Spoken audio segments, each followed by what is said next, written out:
In 5, 4, 3, 2, 1, welcome back to I Think Podcast. Manuelito Pascal, thank you udah datang hari ini. Siap. Cepat banget ngundang lo ya. Lumayan. Gua tau lo dari Pak Pascal, anak muda.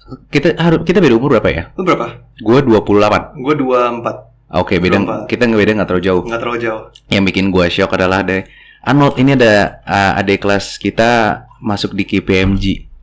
Mungkin bagi yang orang KPMG apa, mungkin orang nggak di dunia konsultan mungkin masih bingung KPMG itu sebenarnya apa sih? Jadi KPMG itu salah satu big four firm. Jadi kalau di industri accounting itu ada perusahaan-perusahaan big four namanya, yaitu perusahaan 4 dengan revenue terbesar. Oke. Kalau boleh gue sebut tuh ada KPMG, PwC, ada EY, sama ada Deloitte. Oh. Itu mereka tuh paling terkenal menawarkan jasa audit.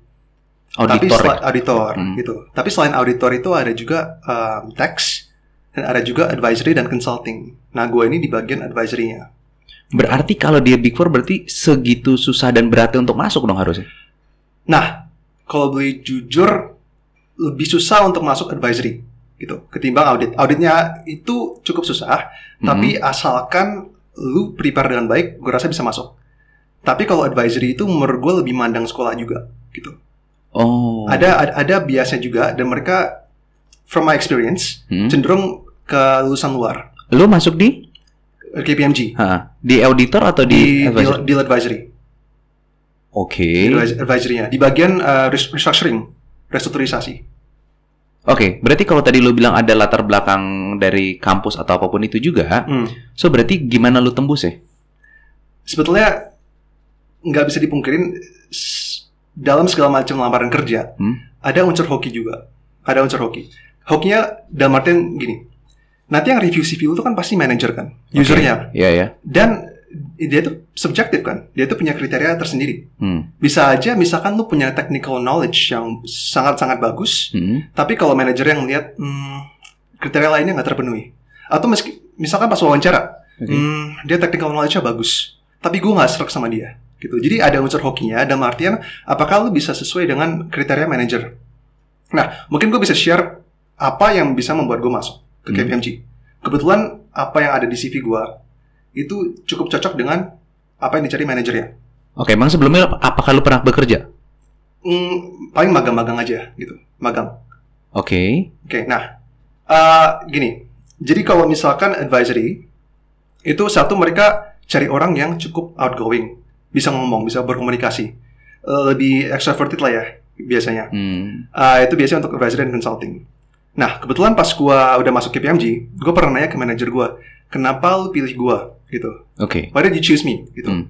Karena pas itu gue emang minder sebagai lulusan lokal, meskipun emang banyak sih lulusan lokal, tapi dengan grade kampusnya yang berbeda lah ya. Iya, karena pas itu yang daftar banyak juga dari luar. Kenapa lu pilih gue? Oke. Ini agak lucu sih. Dia bilang salah satunya karena dia ngeliat di CV gue ada skor IELTS. Oke. Dan IELTS gue tuh 9. Oke. Tertinggi kan. Jadi gue nggak bohong kalau gue bilang Inggris itu penting. Lo kalau mau masuk advisory, consulting, or any multinational firm, Inggris itu penting. Dan kedua, pas wawancara, dia tuh ngerasa gue tuh enak diajak ngomong. Nah, itu yang gue bilang hoki-hokian. Gitu. Karena bisa aja lu berinteraksinya dengan manajernya atau usernya itu nggak baik, tapi lu dengan manajer lain enak banget gitu. Makanya itu hoki-hokian juga. Apakah gimana nanti interaksinya? Oke, bentar, gue potong dulu. Berarti misalnya gini, kita ngomong nggak cuma di advisory doang, berarti pada saat semua anak-anak yang ingin masuk ke dunia pekerjaan, tadi lu ada dua yang akhirnya gue dapat dari lu. Pertama adalah hoki, yang tadi lu bilang juga, pasti ada atau komunikasi, tapi harus ada knowledge-nya juga. Knowledge harus ada. Nah, dari pengalaman lu, antara dua ini, yang mana yang paling poin tertinggi sebenarnya? Pasti kan nggak mungkin, apakah 50-50 atau pasti ada poin tertinggi? Tadi antara knowledge sama communication ya? Menurut gue communication. Karena biasanya, dan ini tergantung jobnya ya, ada job di mana technical requirements-nya lebih tinggi. Tapi biasanya sebagai fresh grad, lu itu nggak di-expect buat punya knowledge yang sangat tinggi.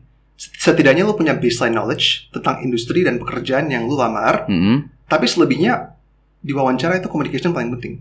Karena gini, sepinter apapun lu, kalau lu nggak bisa mengkomunikasikan kompetensi lu ke wawancara, lu nggak bakal lolos gitu. Berarti bisa dikatakan bahwa lu anak-anak zaman kuliah yang sekarang, IPK berarti belum tentu meyakinkan mereka atau memuluskan mereka untuk bekerja di salah satu perusahaan ternama. No, IPK tinggi tapi nggak bisa ngomong pas wawancara, gitu ya, it's useless gitu. Itu ngebantu CV lu pastinya untuk stand out, right?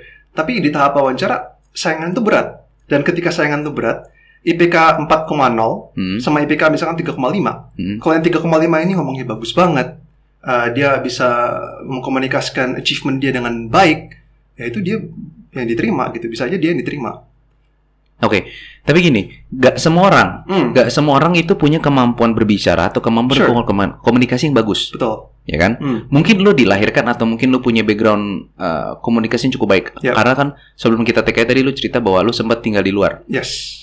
Dimana dari pengalaman gue ya, teman-teman gue pernah stay di luar, lu stay di Amerika. Di Amerika. Apalagi stay di Amerika, rata-rata teman gue di Amerika, komunikasi mereka akan pasti lebih baik. Gue nggak bilang lebih bagus atau lebih, tapi minimal mereka mampu berkomunikasi dengan lebih baik dibanding orang lokal yang tidak ada di sana. Oke. Ya kan? Berarti kan lu punya privilege bahwa lu punya pengalaman. Oh ya, gue punya dulu di sana seperti ini. Jadi pada saat lu stay di Indonesia, lu menjadi orang yang different kayak ini orang komunikasi enak. Tapi nggak semua orang punya kesempatan yang sama seperti lo. Betul. Ya nggak? Karena kalau kita lihat bahwa di Indonesia sendiri, gue nggak tahu ya, kalau ini dari pengalaman gue yang dari SD, SMP, SMA di Indo, kayaknya kita nggak terlalu banyak diajarin komunikasi. Setuju. Karena ditekankan bahwa lu harus pintar, lu harus ranking, dan benchmark kita bahwa anaknya ranking berapa bu, kamu ranking berapa, tapi tidak pernah ditanya bahwa kamu bisa bekerja sama dengan siapa, kamu bisa menyampaikan dengan apa, ya kan? Nah, bagaimana orang-orang yang mungkin tidak dapat kesempatan kayak lu tinggal stay di Amerika, benar-benar Indonesia untuk belajar komunikasi yang baik. Karena kan bingung, kita benar-benar kayak SD, SMP, SMA dan kuliah bahkan itu semua bisa dikatakan bahwa kita belajar knowledge. Yes. Lupa diajarin komunikasi apa yang kita telah pelajarin kan. Nah kalau lu kan enggak. Oke, gini. Ini menurut gue ya. Benar, lulusan luar itu banyak yang, gue bukan lulusan luar bahkan, gue kecilnya doang di sana. Tapi emang cenderung punya skill komunikasi yang lebih baik.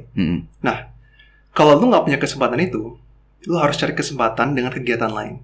Gue tuh pas pulang dari US pun, gue tuh kalau presentasi depan kelas tuh gue gugup. Dan gue cuman liatin layar, baca teksnya. Gue pun nggak bisa, gue merasa gue nggak bisa komunikasi dan gue nggak pede untuk komunikasi. Nah, salah satu cara buat gue improve skill berbicara gue itu pas kuliah, gue tuh satu jadi asdos, dan kedua itu gue ngajar di bimbel. Dan menurut gue, ngajar itu salah satu cara paling bagus buat mengasah skill komunikasi. Karena lu harus mengkomunikasikan informasi yang kompleks secara sederhana ke pendengar gitu kan. Dan lu harus pede di depan. Lu nggak bisa gugup di depan. Jadi dengan kegiatan mengajar itu, gue bisa latihan untuk berkomunikasi dengan orang. Nah kalau lu nggak punya kesempatan, lu nggak bisa kuliah di luar dan lain-lain, ya masih banyak kesempatan buat lu melatih skill komunikasi lu. Gitu. Dan banyak resources online juga, resourcesnya yang bisa lu pelajari. How to communicate. So, misalkan lu nggak ada kesempatan keluar negeri dan lu juga nggak mau ngajar deh. Ya udah, sesimpel next time lu ada presentasi di kelas, ya itu lu bagusin lagi. Mungkin lu bisa latihan di rumah, lu bisa rekam suara lu, denger lu seperti apa sih kalau presentasi kayak gimana sih suaranya gitu. Bagus nggak? Gue kurang intonasi nggak? Lu minta orang lain kritik lu minta orang lain dengerin lu presentasi, kasih masukan ke lu.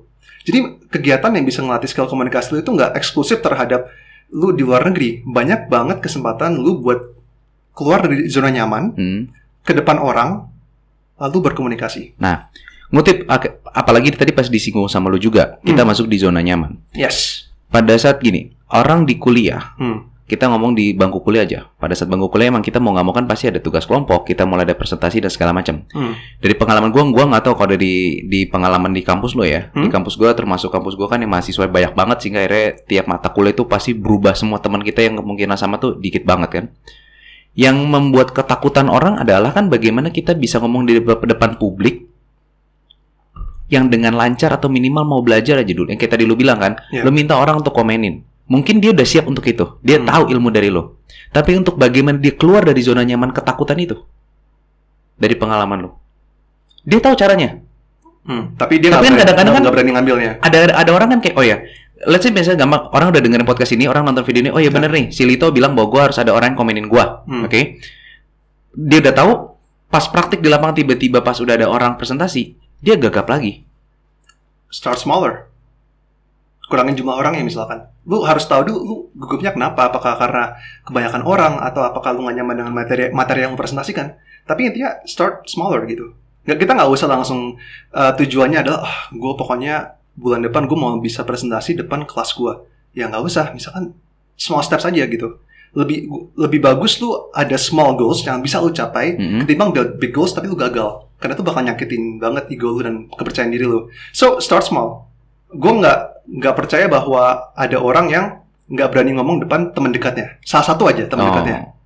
Kalau misalkan tadi lu bilang ke depan teman-temannya gugup, ya udah mungkin satu temen lu lah yang paling deket, bokap lo, nyokap lo. Start small gitu. Setidaknya berarti dia sudah mulai belajar untuk berbicara dulu. Yes. Apalagi kalau dengan orang terdekat harusnya kan lebih nyaman juga. Lebih nyaman kan, ketakutan berkurang. Yes. Jadi inti pertama adalah pada saat lo ingin memperbaiki komunikasinya, lo start mulai dulu. Gak perlu lo mikirin bahwa gila itu teman gue keren banget bisa ngomong di depan kelas, bisa presentasi lancar. Lo akan sampai di sana, tapi lo melewati ada di bawah dulu ini. Betul. Oke, setelah komunikasi bagus. Komunikasi pun aja gue nggak tahu ya. Menurut gue pribadi adalah komunikasi itu salah satu hal yang menurut gue menentukan karir lu kemana. Yes. Quote unquote, gue selalu bilang bahwa orang bodoh sekalipun aja, tapi pada saat bisa mengkomunikasikan enak, mungkin bisa lebih sukses daripada orang yang pinter banget. Betul. Menurut gue ya. Jadi gue bukan mengunderestimate orang bahwa yang pinter banget, IPK tinggi segala macam dia nggak sukses, bukan. Tapi kemungkinan lu kalah itu bukan kalah sama orang yang lebih pinter. Tapi lu kemungkinan kalah dengan orang yang bisa ngomong. Iya. Yeah. Nah, bagaimana lu mengatasi juga untuk membalancekan komunikasi lu dengan apa knowledge lu di sini? Bagaimana lu bisa tahu oke, gue harus upgrade. Oh, gue harus stop. Oh, gue harus ini, bagaimana?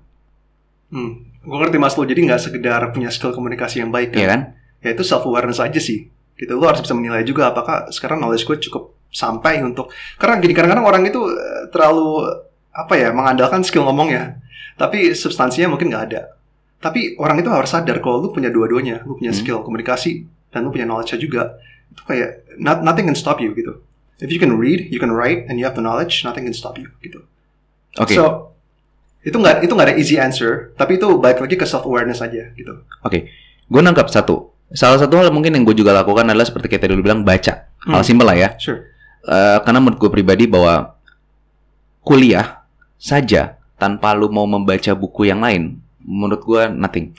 No, I agree. Menurut gue ya. Yeah, karena menurut gue kalau pada saat lu hanya kuliah beranggapan bahwa someday saat nanti lu lulus dapat gelar S1 dan lu bisa bekerja, menurut gue pribadi itu mau di universitas manapun itu belajar buku yang sama, dengan mungkin materi yang sama, PPT mungkin bahkan yang sama. Dan kalau lu nggak mau upgrade untuk baca buku lain, lu nggak akan tambah knowledge yang lain. Permasalahannya tapi gue nggak megang data secara spesifik, ya kan? Tapi tingkat minat baca Indonesia nggak terlalu tinggi. Oke, sama sekali nggak tinggi.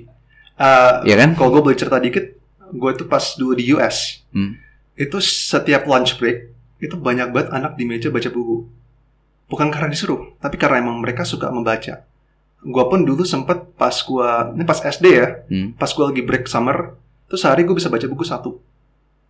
Pas gue pulang ke Indonesia, cepet banget dampaknya gue langsung malas baca buku. Malas banget baca buku. Why? Apa yang menyebabkan itu? Satu ya, nggak ada baca buku juga gitu. No one else is reading books. Dikit gitu kan. Dikit banget. Lo kalau lihat di MRT yang baca buku siapa sih? Dikit kan. Sedangkan kalau di Amerika naik bis aja ya, banyak yang baca buku. Padahal ya, sangat disayangkan. Apalagi pas kuliah, dimana kuliah itu saatnya lu untuk membentuk baseline informasi sebelum kerja. Lu baca satu buku ya, dan lu pahami buku itu mengandung knowledge yang bisa setara 1 semester. Ya. Itu gue sekarang lagi ngambil sertifikasi CFA untuk finance. Itu bukunya banyak kan. Informasi yang gue dapatkan dari buku itu udah kayak setara college education gitu. Banyak banget. Jadi sangat disayangkan kalau pas kuliah itu minat bacanya sedikit. Karena itu bisa benar-benar membuat lu unggul in terms of knowledge ketimbang fresh grad lainnya. Ketimbang lulusan fresh grad lainnya. Nah, menurut lu sendiri bagaimana orang yang tadinya mungkin minat baca rendah untuk minimal tertarik dulu untuk baca? Apa yang harus mereka lakukan sebenarnya? Intinya, mungkin lo harus start dengan sesuatu yang mungkin nggak terlalu kompleks lah. kadang-kadang orang itu baca buku, tapi yang super rumit. Misalkan kita ngomongin di kuliah kan biasanya buku-bukunya kita ngomongin yang untuk ini ya, knowledge ya. Dan mereka tuh terintimidasi. Apalagi misalkan baca bukunya bahasa Inggris dan ada language barrier, itu bisa terintimidasi. Maybe start from books that are simpler, yang shorter juga, gitu. Lu nggak usah langsung ke buku-buku yang bener-bener technical banget gitu. At least lu tuh udah membiasakan diri untuk membaca. Dan ini juga salah satu hal yang harus menjadi kebiasaan. Jangan meremehkan the power of habit gitu kan. Kalau sesuatu sudah menjadi habit kebiasaan, ya itu lu bakal otomatis jalan sendiri gitu. Dan lu lama-lama bisa gini. Kalau lu udah mulai baca buku, udah terbiasa, satu itu menjadi lebih gampang. Itu satu. Yeah. Dan kedua, pas lu udah baca bukunya, gue jamin lu bakal kaget. Ternyata knowledge yang lu dapetin banyak banget. Dan begitu lu bisa dapet knowledge, lu baru ngerasa nih, wah gila, ternyata gue baca buku itu manfaatnya banyak.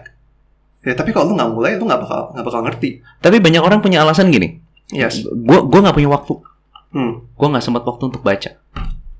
Tapi main ML main PUBG sempet. Pasti ada waktu, man. Itu bullshit. Kecuali lu investment banker, habis itu lu juga di sampingnya organisasi sosial, terus lu punya bisnis, ya mungkin lu nggak ada waktu.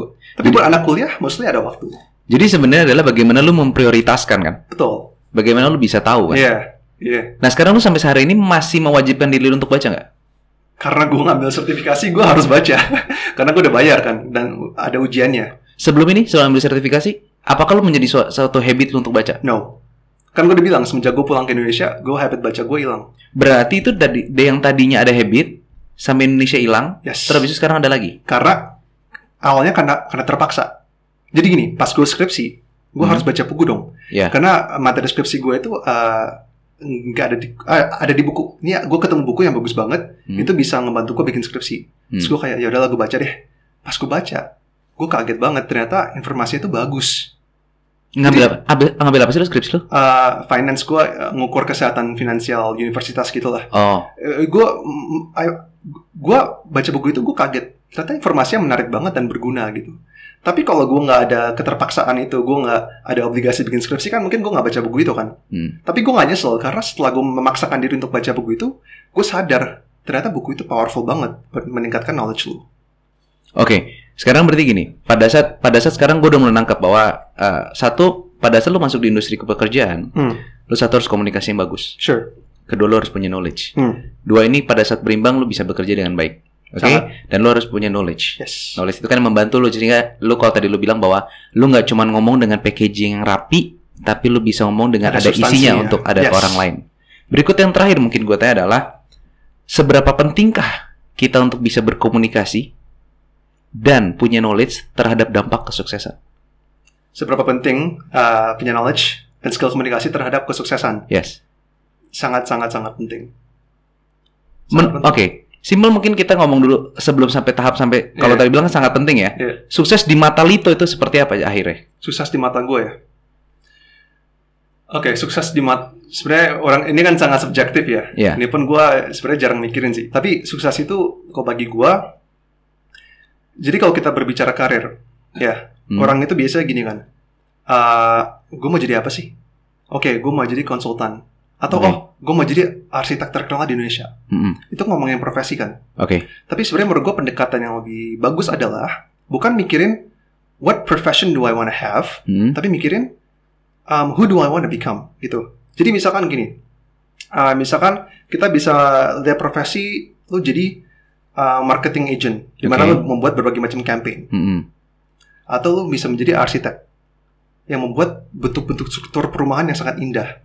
Nah, karena lu sebenarnya mau jadi orang yang bisa membuat orang lain tuh kagum. Jadi ketika orang lihat marketing campaign lu, mereka kagum, wah, kreatif banget. Atau ketika lihat perumahan yang lu bikin, mereka kagum, wah, bagus banget. Sehingga pendekatannya adalah bukan what profession do I want, tapi what's the type of person who I want to become. Nah, kalau gue pribadi adalah gue nggak kaku gue mau jadi konsultan atau mau jadi banker atau apa, tapi gue mau jadi orang yang bisa berdampak positif bagi banyak orang. Nah, kesuksesan gue adalah ketika gue bisa mencapai itu. Dampak positif apa? Ya, contoh gampangnya, itu dia tuh fleksibel. Bisa aja dampak positifnya adalah gue ngebantu perusahaan. Misalkan consulting, gue bantu. Misalkan, anggaplah ini contoh Contoh inilah, misalkan gue megang posisi manajerial di ruang guru, di mana gue tergerak oleh perasaan gue pengen ngembangin edukasi Indonesia. Jadi it's very flexible, and mungkin gue bisa mendefine kesuksesan adalah ketika gue sudah menjadi orang, the person that I want to become, person yang bisa berdampak positif. Jadi nggak terpaku ke karir. Oke, kalau gue udah menjadi konsultan di McKinsey, gue udah sukses. Belum tentu. Bisa gue bilang bahwa gue sukses ketika gue menjadi the type of person who I want to become. Gitu. Berarti kalau gitu di titik mana lu memberikan benchmark bahwa stop, disinilah tahap sukses gue? Nah, itu nggak bisa itu susah, men. Kalau lu? Karena begitu, misalkan gini deh. Kalau itu nggak bisa diukur, karena begitu lu udah capek pun lu pasti bakal mungkin kurang puas gitu. That's why makanya kenapa gue tanya seperti ini gini, banyak banget yang di luar sana. Gue termasuk dulu orang juga yang memandang kesuksesan adalah gue harus berdampak, gue harus bisa seperti ini. Sampai suatu saat gue bertemu dengan seseorang, beliau yang benar-benar membantu gue banget. Dia cuma nanya simpel sama gue kayak, sukses tuh sampai tahap mana sih lu bisa mendeskripsikan diri lo? Ya, gue sukses. Gue mau tenang. Terus gue bingung juga kayak, yang penting aku pengen kayak gini aja om. Aku pengen bisa berdampak sama orang, gue bisa memberikan apa yang bisa menjalankan passion gue juga, gue bisa berkarya di passion gue juga. Tapi ada tolak ukurnya dong lo. Gue bilang ya itu bingung, sama gue juga ngomong seperti itu. Terus habis itu gue bilang, emang kenapa sih om kita sukses harus ada tolak ukurnya? Karena dia cuma ngomong simpel, pada saat lu sukses tapi tidak punya tolak ukurnya, lu akan kerja terus sampai melupakan bahwa lu punya keluarga, lu punya waktu untuk mengembangkan diri lu punya waktu untuk me time buat lu. Karena dia bilang kayak, banyak orang itu yang sampai akhirnya workaholic banget, karena dia sendiri nggak tahu kapan dia harus stop. Let's say misalnya contoh kayak, lu ke rumah gua, lu main ke studio gua, tapi gua nggak kasih alamatnya. Tapi lu cuma tahu kayak, gue mau ke daerah Bogor, udah gitu doang. Lu akan muter di Bogor doang. Terus gue bilang kayak, terus gue cuma bilang kayak, salahnya apa? Gue bilang kalau di situ doang. Toh juga kalau misalnya kita muter-muter, kita bakal bisa ngeliat sesuatu hal yang baru. Ya benar. Tapi lu cuma berpikir bahwa lu terus berkembang tanpa melukan ada di sisi lu, di samping-samping lu nanti ada orang yang butuh lu. Lu akhirnya menyampaikan kesuksesan hanya di tahap sampai duniawi. Mungkin terkadang ada yang kita berdampak sama orang, tapi kita sendiri kadang-kadang tidak punya tolak ukur bahwa dampak yang mau kita kasih itu tuh sampai tolak ukurnya di mana sih? Ini kalau gue pribadi ya. Bener nggak? Ini kalau gue pribadi ya. Tadi kan emang gue ngomongnya pengen membawa dampak positif. Itu mungkin dari perspektif karir kali ya. Like the type of person I want to be dari segi pekerjaan. Tapi gue juga ada indikator finansial. Itu mungkin menurut gue nggak bisa dilupakan ya. Mungkin pastilah. Mungkin ada orang yang mau berbakti sosial, dia nggak peduli uang, ya itu terserah mereka. Gue pribadi ada indikator finansial. Mungkin nggak usah gue share lah ya. Tapi intinya gue ada suatu angka yang pengen gue capai. Itu angka yang gue memperhitungkan, dengan itu gue bisa provide untuk family gue. Misalkan untuk istri gue, anak gue, orang tua gue gitu. Jadi selain gue misalkan ada goals karir yang tadi gue bilang, gue juga ada indikator finansial yang pengen gue capai. Dan menurut gue indikator finansial is a very easy way to set your target gitu. Berarti di sini gue dapat poin satu dari lo adalah pada saat gini, anak-anak kuliahan atau pada saat juga kita masih kuliah, kita sendiri juga masih bingung bahwa kita bekerja seperti apa, kita harus apa, dan kita sebenarnya mau jadi apa. Itu kan pertanyaan yang paling bingung dari dulu, karena gue nggak tahu lu diajar seperti apa. Karena kalau dari kecil gambaran gue adalah yang dikasih tahu bahwa ya lu sekolah yang pintar, lu kuliah yang pintar, dapat nilai bagus, lu kerja, selesai. Tapi sambungan ke belakangnya itu nggak pernah dikasih tahu bahwa gue kerja terus habis itu stopnya di mana? Gue harus jadi apa? Berarti ada salah satu faktor yang penting juga bahwa lu harus mengukur atau lu memberi benchmark bahwa kalau lu dari finansial kayak di angka segini gue stop. Di angka sini bahwa gue udah nyampe kesuksesan gue, supaya pada saat lu juga berjuang dan lu belajar, lu juga tahu bahwa lu kapan ngeremeh. Suatu hal yang pentingkah buat lu? Menurut lo? Untuk kasih remengnya tadi gue bilang ya. Dari segi indikator kan, gue udah mencapai indikator ini, gue stop aja gitu. Penting nggak menurut lo? Apalagi pada saat masih muda ya, memikirkan sejauh itu penting nggak menurut lo? Menurut gue lebih penting, ini cara gue mikirnya gini. Ini mungkin sebenarnya bisa nyambung juga dengan tujuan hidup kan. Purpose of life gitu. Betul. Menurut gue salah satu cara buat lo dapetin makna hidup, purpose hidup lo, itu dengan tanggung jawab. Nah, nanti secara alami, ini kalau buat gue pribadi ya, kan awalnya pasti tanggung jawab utama gue kerjaan, ngejar uang, ngejar posisi di mana gue bisa berdampak positif dan lain-lain. Tapi secara alami nanti begitu gue berkeluarga, itu tanggung jawab gue itu bakal shift. Misalkan indikator udah tercapai, karir gue udah oke, finansialnya udah oke. Tanggung jawab gue bakal shift untuk lebih ke keluarga juga gitu. Sekarang gue mungkin udah nggak mikirin pekerjaan, tapi gue lebih driven dengan gue pengen membesarkan keluarga gue sebaik mungkin. Gue pengen provide untuk family gue sebaik mungkin. Gue pengen lebih menjalin hubungan sosial sama keluarga gue dan teman-teman gue, misalkan gitu. So, mungkin bukan lo harus ngerem ya, tapi prioritas lo mungkin bisa berubah gitu. It's never ending gitu. Dan itu harus dipikirkan dari saat sekarang nggak? Kalau menurut lo? Menurut gue nggak usah dari sekarang. Idealnya gitu. Gini, idealnya memang gitu. Tapi kalau lu sekarang belum kepikiran, nggak apa-apa gitu. Don't worry gitu. Jangan terlalu lu sampai nggak bisa tidur mikirin mau jadi apa sih gitu. Mungkin lu nggak usah mikirin dulu. Tapi idealnya ada.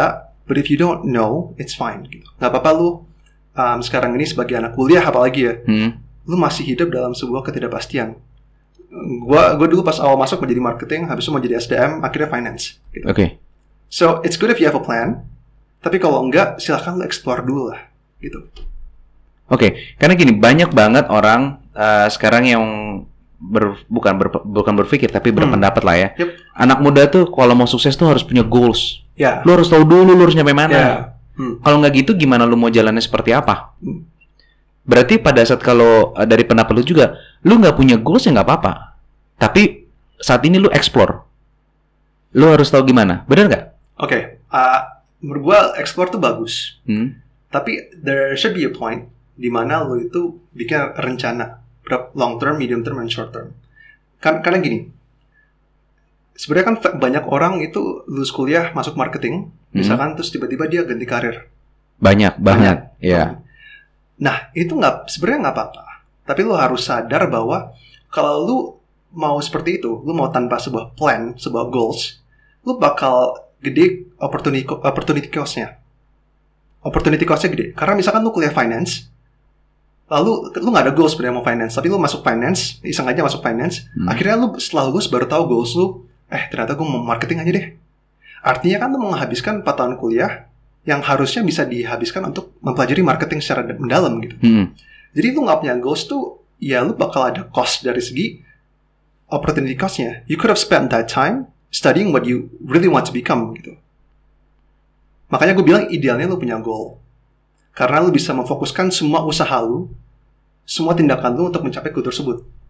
Dan kalau lu gak punya goal, lu masih bisa ganti. Tapi ingat, ada sebuah opportunity cost.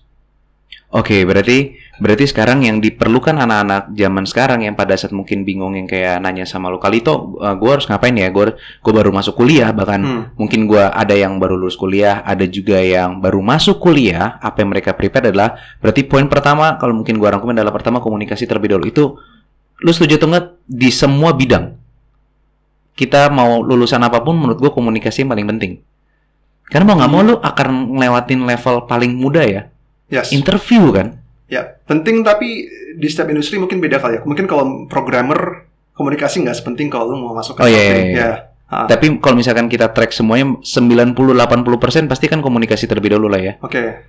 Lalu habis itu berarti knowledge lu harus tetap imbangin. Knowledge harus imbang. Dengan cara bahwa dengan lu sering mau baca, dan kalau lu pun sendiri malas baca atau lu masih belum punya minat baca, nggak perlu lu nyari buku atau nyari resource yang kayak berat dulu atau menjadi beban ke lo.